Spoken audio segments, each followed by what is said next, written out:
Here we are 36 hours into fermentation for our Imperial IPA or double IPA. You'll stay tuned later for when Andrew Foote has some final labeling artwork ready for this, but I think people will be surprised and excited to see that artwork come out. Here we've got two 6.5 gallon carboys. We tried something a little bit different for this one. We bought some 1-inch hose, which basically force fits into the top of the carboys.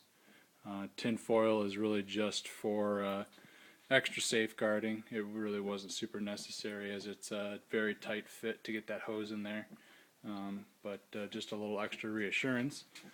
But what I wanted to kind of show here is the almost volcanic fermentation that's going on here. Very active fermentation, and what's kind of fun is just to watch a lot of this activity going on in the bottom here.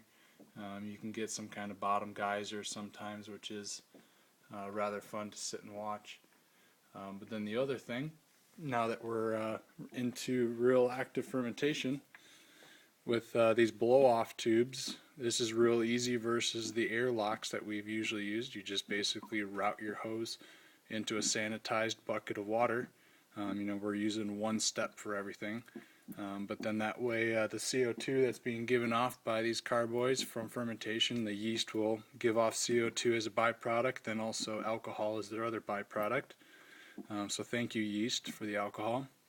And here we're just getting rid of that CO2, so it's everything coming out of the top and the gas we want to get rid of, and we don't want anything to go back inside and start a unnecessary bacterial strain and ruin our beer. So that's why you kind of have that airlock, the one-way valve.